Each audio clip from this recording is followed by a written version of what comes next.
This bill that is making its way through Washington right now, seemingly being rushed through, would have a devastatingly negative impact on Pennsylvania. I've been very outspoken about that and really, specific about the harm it would do to Pennsylvanians. I know you asked about SNAP. Let me cover that and the other negative impacts.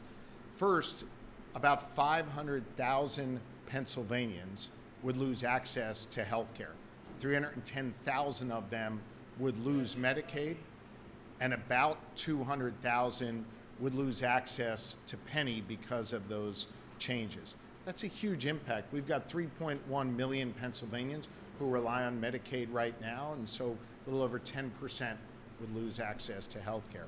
When it comes to SNAP, as you mentioned in your question, about 140,000 Pennsylvanians would lose access to food assistance, and they would dramatically increase, to the point of your question, the state share.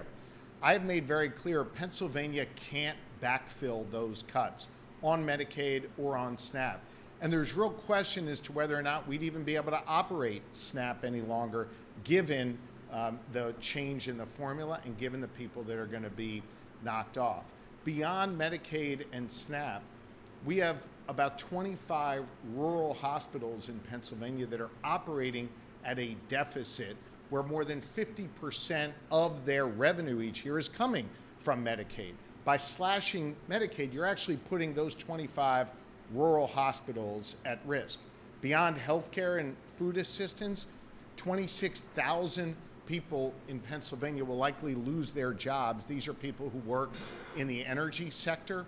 And because of the devastating cuts to energy, you're putting a whole lot of people out of work and making it harder for us in Pennsylvania, a net energy exporter, to do the work we need to do to generate more energy, particularly more clean energy.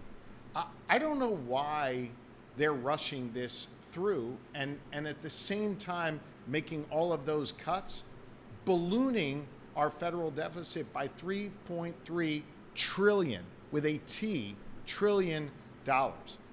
It kind of doesn't make sense to me.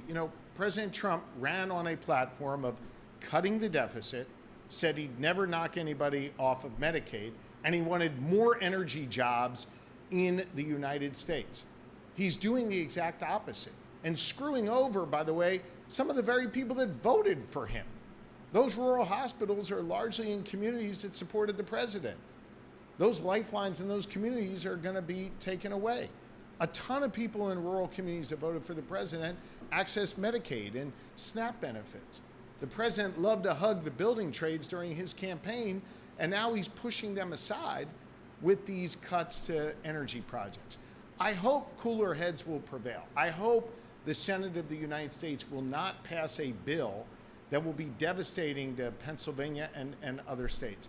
I hope that the House and Senate will realize ramming this through is harmful, and by the way, very unpopular, and instead try and work in a bipartisan manner to give tax relief to people who need it and protect people's access to health care and food assistance.